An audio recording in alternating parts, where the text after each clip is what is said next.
گهدار و تماشاوان بویر اف ام خلق کنوش برنامه یا پیواجویا کوچ برکی آنگو مسیرت مختلف دوی برنامه ده ام بحثا سرپیهاتی چیروکا کوچ برکی سرکفتی دکن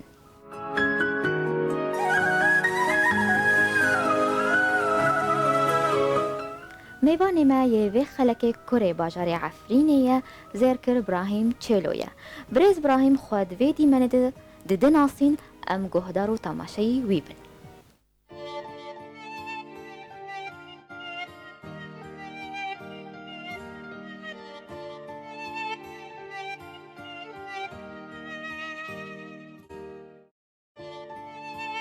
مرحبا جوارا از وابخون اسکرام بدم از ابراهیم تشيلوما از عفرینه نهام الاندهوفن باجاري اندهوفن لهولندا جي زيرا فاكري شركة حنيفة وتشيلا از وخوكم جمالي حنيفة نش حلبن ما جي زيرا الفداري فاكر طبعا ام مصلحتي ما كافنا لعفريني داج تشل سالي دا جي مال عفريني بي دبوتن جي تشيلو سالی 2008 پشتی حرب عفرینی بی اجبار بین ام درکتن از هاتم اوروپا و نها جی مل وداری جفاکری ام دخوازن ملتینا جحر دارک الاوروپا زانه بما جفاکری واری جمع و ام جی کنه بم خدمت ملتی خوابکن و سپاس جوارا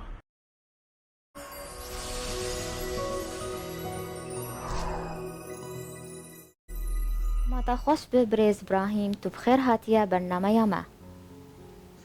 دم خوش وکی دبه ایوار باش جوارا ایوار باش برز ابراهیم ام هنکی بحثا جانوال والات بکن چش عفرینه تی بیراته بخدي عفرين قتش بيري مداي عفريناتي بير كرنجة أو جي ما جي بابا قالا يعني العفرين يبي زاتر ومن عفرين خان وحياة صار 10,000 از العفرين يبي حتى حرب عفرين يبي زاتر حرب عفرين يبي أم مجبور بين أم دركتن بله أزات من هاجهات أوروبا دارين خدار أوروبا بله بریگو ام هرن اوروبا و هولندا ام بحث بکن اجبر چه تا خوندنا خویا زنگهی تا نقدان دیه بخدي أزوج اشترى من تجارة خان تجارة أعمال بس تمام ناكر باب إنه بوفكيم الثاني خابي الشغل اللي كان زير الجنبي جميجة بالتاني بيو تشكاوشي صحة أخو نخاش بي نخاش باب مساكر از مجبور به از فيرا الديكاني به از فيرا بيك الديكاني من كني خاندني خو تمام بكرا لأنه از تاني الوربي كستنا بي فيرا حركة از بي بله بخاندن بردو از تف مجال زير شغلي تبر خدای کار زیر کریه اف صنعتها جبرگو کار باوابو کار باوی تبو آن دخلو پرین وی زیده تربون نه اسكي يعني ترى دغري بهم وقتها من جامعة عند خاد مثلا طبعا شغلي زير مثلا بيكون زيرو مسؤولية مثلا جيل سربو في كيمي بي وقتها وجب صحتي خوانا نخوش كاتني كي في ديكان إدارة كي ديكان نواري قرطن جاس كي خوانا تمام بكم كستن إدارة كي از مجبور بي بله من خواندن بردا من هاد کاری باوی خاک باشه او زیر العفرینه چلی هات و تشتك خواد الشرو الجنجيد ووندا كرقلو لا اشتا محاولة كر يعني ما درخص در كر حتى ما كيني ما درخص ما در كر بله تدبيجات ضحى زارو حجدة تباري خدايا كوچبرية صدم چبون شوا من دنجت رنبيست ضحى زارو حجدة تباري خدا كوچبرية تباري خدا هولنداية صدم طيبت هبون سبب هبون السبب يعني تدي وضع سوريا شوابي تعبان بي و خداني مجي لأوروبا بين براي من خش كمان قشتك بري لأوروبانا ما من عفرين هيش تسكارم كدري مساكر أنسب شيء أزدرم أوروبا شو وقت عفرين إن شاء الله خوش بي ووضع رمبي تكرا زي فقرم جي خو بله لهولندای تجربتا یا پیشین چی بو؟ یان تا چوا دست پیکر لهولندا بخدي هولندا از هاتم بالا خدا يعني نا ملاتي ما بر لأوروبا برا ملاتي ما سوري بشكل عام لأوروبا بر بينو ملاتي ما كرد برنا ومساكر ما مصلحة دجي يعني مصلحتي من أساسي هذا خري من زيرة مساكر دي كانين زيرة لأوروبا سوري كردا بر هندكنا يعني بر تنانا بر هندكنا الهولندا قشتكي تنانا يعني رابي من قلت أزيفاكم والحمد لله وكده مذاكر وخديها موفقة أزو طبعا وفتوقي ميجي شريكي منها بله أجي نوصل زيرانا كابنا مولي حنيفنا أجي ورشة تدخوهانا تشيكرني دارا ما بهابرا ذاكر اللي في داري وعند الشغل الحمد لله خديجي مرة يسران وكده به دوست أحباب كي كرد بيسمن ذاكري ج سويسرا ج نمسا ج ألمانيا ج حر دركي تين جامع ج بريطانيا تين ج سر نوفي تشيلو يعني أو بكون برز بيني ما كافن العفرين هنا وفترة كنا لأوروبانا أو زيارة بكرة تين جامع ذكر بله تخوازم تبيتر بحث خباتا خبك مجوهرات حنيفة وتشيلو جولد تچوا دست پیکر کسی آلیکاریا تکر دست پیکده یان تا تناصري خبو تدبيجة يك بترابو أري أورت شريكي ما مالي حنيفة هايا كيشان صالي دوا دست پیکر وكارغا هازيرا بله نان هسه دا ما دست پیکر مهاسسية ما دست پیکر دست پیکر كورونا بي شغلي دمها ماجر باشه بشتي او كورونا تشكي سيفك بي ما بردوام كر وانها الشغل نوتي به باشا تشتي بالكيش د حنيفة وتشيلو جولد تشيا تشتي مميز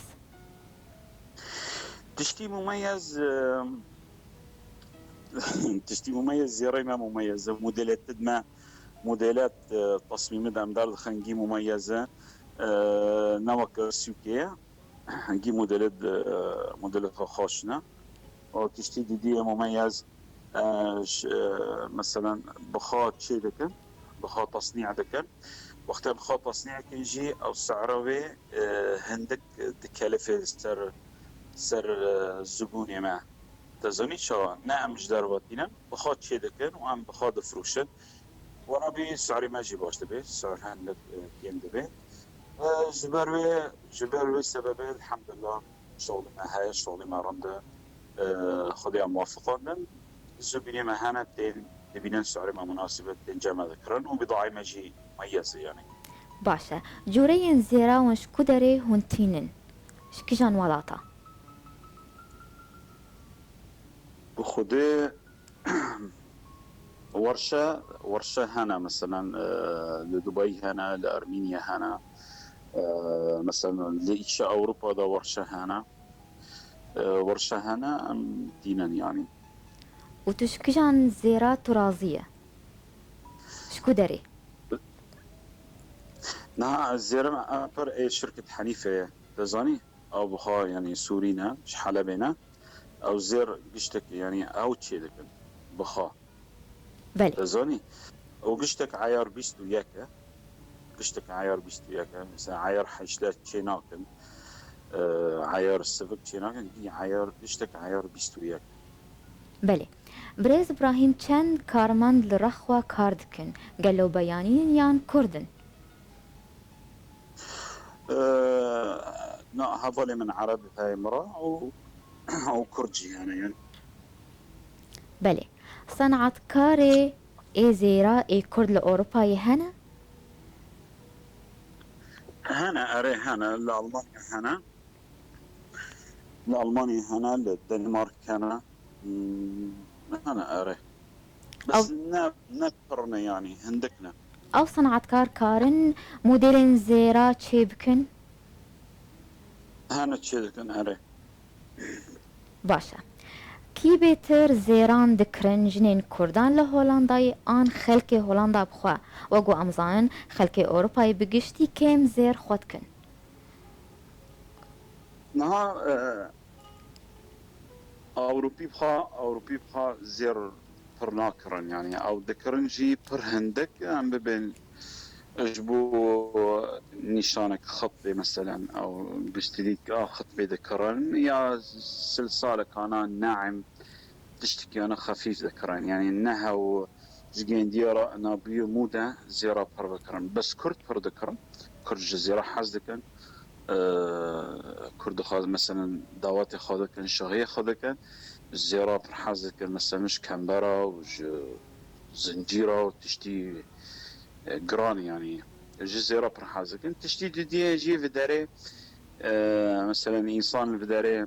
دو شغله بري خازي دقيني هاب دكي زير يعني زير ذكرش خرا ديلي زير ديلي فاشري ربي مثلا فاقري ولا رسمالي كي خاهبه تشتكي خاهبه. بله تا بحثا زبوني خاكر قال له كردي هولندا تاني يان ولاتن دن بريطانيا ألمانيا هنن زبوني و هاري بر نا زبين ما بر مثلا سيدي الشيست جا ألمانيا كي أنا جبر من جي فاكري بجاري من فاكري للسر حدود ألمانيا زين أوروبا دا جي حدودنا يعني دولات جيت هبرا فاكرينا يعني بله شنجلة فاكرينا مثلا تين سيدي الشيست زبيني من ألمانيا كي جبر ملاتي ما بر لألمانيا أنا لألمانيا تين البلجيكا برتين أو جي نيزيكا يعني البلجيكا جامدة شغلي ساعتك ساعت نيبك يعني تين ج بريطانيا درجتين وج نمساتين سويسراتين بخودش حر درجتين يعني بله ام وی پرسیجی بکن برز ابراهیم هون نارامن گو کفنی کردا تایبت مدل زیرا لهولندای و نو بکن مدل زیرین کفن هون نارامن گو کفنی کردا تایبت مدل زیرا لهولندای و نو بکن مدل کفن ای زیرا أري نها الفر أوروبا موديل زيرا كيفن هاي نها الباما هاي وأبر موديل كيفن داري يعني موديل كيفن داري موديل حديث بيتر يعني عم دبين فلكلوري ما كردي مثلا أو دوات هذا كان شهيد كان سرجلي كردي أو موديل جي كيفن حزدكن نا موديل نو حزناكن بله زبون جبتر شحز دكن موديلين كيفن يان اي موديرن يان اي نو نها نم ترقوت وناجي هاي بله وناجي هاي لي بس بيتر جبو دواتا بيتر موديل كيفن موديل ام ببن وكيل راتا وكي زنجيرها او دمتر هو موديلك اساسي بلكي عمره موديل 6 ساله مرغوب برداري بازنغا مفردات بازنغا بحزدكن او يعني موديل كيفن بيتر داري بله بس موديل نجي يعني مثلا كتشك مثلا كتشك حزك موديل نجي هانا دبن بس ايه بيتر موديل كيفن يعني بله برز ابراهيم تكاري زيرات السوري والهولندا كريا جداهيد زيري اوروبي والسوري ام بيجن چه هيا چه جداهيد دنا برا حردو كادا ام چواد دنگيتر جداهيد دنا برا زيري سوري وزيري اوروبي چه هيا فرق زيري اوروبي عيار 14 عيار 8 عيار خاص فكه او جرنجي برزر حزناكن جبيستو ياك عيار بيستو تدا حزناكن وانا دبين زيري بيستو ياك نرمه ورنجي خوجي برزاره انا عيار 8 وعيار 14 حزكن طبعا عيار 8 و 14 ما كان جيتي نسبة زرتي ده هندكة مثلا نو بيستو ياك و بيستو تديا بروي ساكا بيتر قشتك عيار 8 عيار 14 بله وزيرتي ميزيرة يعني قل كدربي زيارة بس عيار فارق ذكي يعني نسبة زيرتي لها بلند هندك بله والكاري وون كيشان زيرا ون تشيتكن اي بستو يكيان ان سيفيك اتش ار دا. نا چارده حجده ام چناکن گشتک بیستو یکه. بله بس بري ام عیار سبک دینن ام چارده حجده دینن جبو زبون هولندی جبو زبون اوروپی جار هاونا جیتین دکرن یعنی گستیل که قاده کرن یا سلساله که تشتگی دکرن امو هاوجی های البامه بس آخر سدی نوت بیستو یکه زیره مدل ام دبی مدل سوری دشتر. باشا بريز ابراهيم امينا وبركة كورت بستين وبقرن برسيخوا.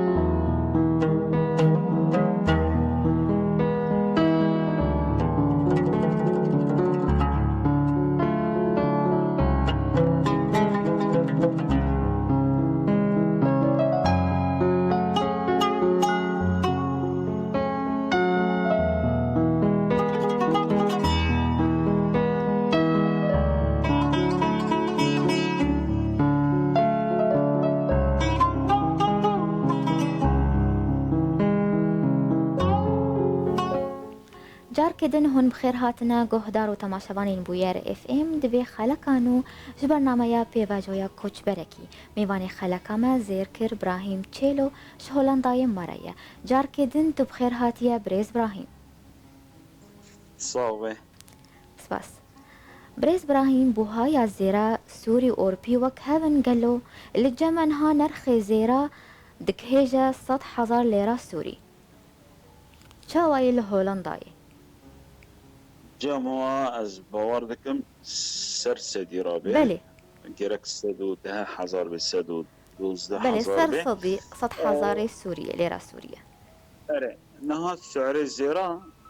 زيرا عم بين بورصة عالمية هي او لقدروا سعر زيرا ياك للدنيا تشتي فرق لك مثلا حرب دولتك مثلا راد بيدات جبروي جاران تغييرات شدبي جماعة سوريا مثلا باريس سوريا مثلا تشكي باريس سوريا ارزان بيه جبروي سعرها زير بهابيه بس بخا عالميا جي زير بي فتراك بهابيه يعني بي شغلي دمه بهابيه زير الدنيا يجي بهابيه يعني بله نال الجامعة مثلا لأوروبا مثلا هيرو بتشالو 5 يورو ونيف غرام يعني حر غرامك بتشالو 5 يورو نيف هب ام دبن زيري خام نا تشيكري هين سر سعر زير او جي سر اضافه دبل سر شغل اللي جنده اجرتي دست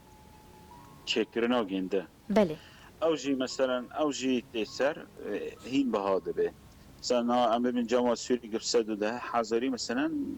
شغلي دست تسر او جي مثلا دبي 115,000 تشتنهان الشغل پر خاري دبي 120,000 بلكي وجينا غير اوروبا جي وقت سوريا مثلا تشتي الشغل برخاري بهاتره يعني عم بين هيرو مثلا زير نهايه مثلا تاف حق دست دبي تشالو 7 يورو تشتنهانا دبي تشالو 9 يورو دبي تشالو 8 يورو بله دبي 5 يورو حسب حر تشتك تشيكرنا جنده يعني باشا بس سعره زير اساسي عالمي جي دنيا يجي سعريكه بله لا جمع جار جاران زير دباش شرطي هفجينية يان دما بوكا دوی زیرا بکره کچا کرد لهولندای چا خد ببوک چقا زیرا دخوازه و دکره بخدي عشان شورتها خاصة فرا أوروبا يعني أنصر كردا ببين نفس عاداتها وتقاليدها آل سوريا الفراجي نفس وانا مثلا آل سوريا جي مثلا بيك درنا دكت بزير يعني إلا زير دكري إنسان هي وضعي خا مثلا مناسب پر دكري إنسان هي وضعي خا مساعدة ناكي مثلا هندك ذكري مثلا داقمك خا ذكري سفك ذكري عين بله وقت ويتشتال أوروبا جوانايا شقابيك هنا زير ذكرن يعني في عادات تقاليدي ما كردوية يعني زير ذكرن وەک سووریێ حطاني ئینسان هەیە تشكاسي مثلا ذكرى بوكا كور لهولنداي دماد ببوك بخودێ ئەv ne miqyas ez dara bêjim yanî însan heye tê meselen bi 10,000 euro dikire bi 10,000 euro dike meselen taqa min xwe sivik dikire û bistîl dikire û wedعê xwe مساعدة ناكي بكري مثلا وبكون كتك جيوانا راضية وإنسان هاي وضعي خباش مثلا كمبر ذكري زنجير ذكري بطار حزارة ذكري ببينش حزارة ذكري بدها حزاري ذكري يعني حسب يعني تشتي محدد تاني بس أبر إجمالا يعني كرد زيارة حزدك أو ذكران يعني الشهية زيارة ذكران يعني تشتي أساسي زيارة تشتكي دنجي هاي نال سوريا مثلا نبس زير ذكرين مثلا نكي مالي جي بكري تشتي مالي بدارا الفداري أوروبا مثلا أبر زير ذكرن السبب بكون مالي ناكرن فداري مال مثلا بيشتكي مثلا دولتي مال دانوا تزال خانة مثلا بزيرة بلي خانه مثلا پراناکن خانه جبر بره افر خانه مثلا دولت خانه دانوان خانه هي مشكلتنا انا پری خاناکن خانه تنزير بكره بس جمع مثلا العارفيني او بالسوري بشكل عام مثلا هانا مثلا پری خودكن خانه يجي خانه دقرن يا دكرن يا تشيلكن او تشتغل بدريك يعني هسه خانه عندك دكرن تزاني بله وك بريس إبراهيم وك زير كركي تناف داره تچو شيرتي لكات وجينا كورد لهولندا يدك تشاخا بچن زيران بكرن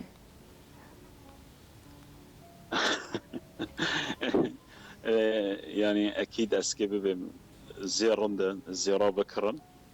الزير ضمانك مرارة مستقبل مرارة نها ترى بيجم كيفن دا زير رنده جبر رود راشرة رود تنجيرة برا نزاني تشل بيشة مرايا زير مرا خالص تكي جارنا يعني نا إشي العفريني بيا يعني وجه قشتكا بيست وقشتكا دي سر التلفزيون وازاني شوابي نا إنسان هيا ربي شو حلبي شو حرداركي هاتن بواقع مشلي إنسان هيا الزيرخة هيا شو زيرخة خاني خاصتان يعني خا به حياتي خا به تأمين كر خا خلاص كر بله كيشان يكي بهل بجيرة دماغو بكرة شو؟ دماغو زيرا بكرة كيشان يكي بهل بجيرة كيشان يكي بخاز اي عيار بيستو يك اي عيار بيستو چار چاوا زيرين سوري اي خليجي چاوا تدبيجي اري نا بيستو يك عيار او باشا جبر جرت دست حق دست نگرانه وك عيار حيشته عيار چورده زرار خاپره يعني فروتاني پر جدشكه بس عيار بيستيك هندك جدشكه يعني پر جناشكه وبخا يعني بخا ملاتي مفر يعني سدي نوت بيشتك عيار بيستو يك ذكره بركم سدي نوت و 5 بيجي يعني بخا كس عيار چورده عيار حيشته ناكره وتشتي بكرنج يعني از نصيحة من الوانرو أنا تشتي عملي بكرة تشتي زي خرانابة جبر زراري ناكن وقتي مثلا تشتكبرن ونعملي بك بقورن تشتي فترة كقاتي خرابي بقورن أو بخسرن تشتي ببن تشتي صاغلان ببن تشتي مكن ببن باشا هون فيش يتيج بلي فرمو وقصير عاق ونصيحته مكن هذا كم للجام تشيلو بكرن جمع بكران بله بريز إبراهيم هون في شيرتيجي ناكن جو دولمندين كورد لكوچبريه بروجين مزن وصا مزن وكن تبا جو روجك ببه باندورا كردان لأوروباي هبه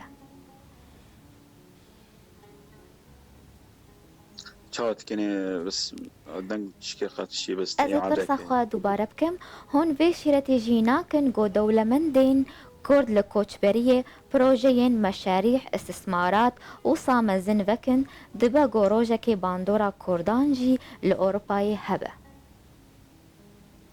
خدي نها يعني أدبينا الحمد لله شخديرة مثلا كردي ما ذاك مشاريع لأوروبا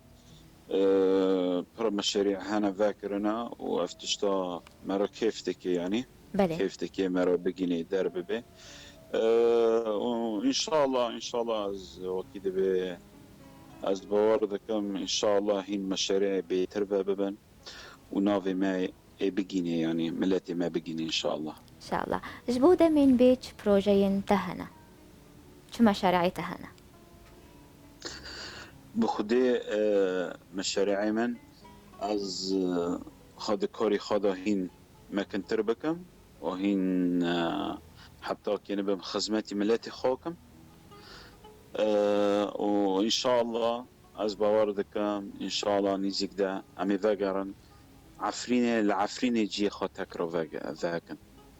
شخوازي دي برسيجيشتا بكم دبالا وات هيا هون سردانا روش آوا بكن هن بروجين مزن فكن أري أري بس يعني حياة إن شاء الله عفرين ذاقري وضع العفريني تشيببي أمي ذاقرن إن شاء الله أمي باري ذاكن وجباري ما كنت ترجي إن شاء الله بله جبو مير خورد كتش ين باري خدانا كوچ بري هون تشيرت الوان دكن هاتنا أوروبا يعني بله شجوان خازن بخينن بقينن الدنيا زانبه إنه أم ملاتكن أم كنن خابقينن أم كنن قتشتي بكن بله هذا بله بريز إبراهيم أم هاتنا داويا خلقا خوا قوغوت نك تداوي هبه أم بي خلقا خوا بداوي بكن اسباس جوارا في برنامج جوارا برنامج راستي خوشة اسباس تكم وزا إضافة لسر في برنامج كرم اجبو ملاتي ما زانبه أنا جي كيوان لأوروبا هاي لهولندا هاي أو الكلاك ما بسكنن أمي بقينن بملاتي خامي بقينن وقت الكلاك ما بسكني وأمجي تخزماتي ملاتي خاضا قالك سباس بوتا بريز إبراهيم تشيلو قو إلو تبو ميواني ما سر كفتني جبوتا وجبو كاريتا تخوازم وجيانك خوش بوتا صعبة سباس ام به ویرانگی هاتن داویا خلقا خوام به هیوینن و دمک خوش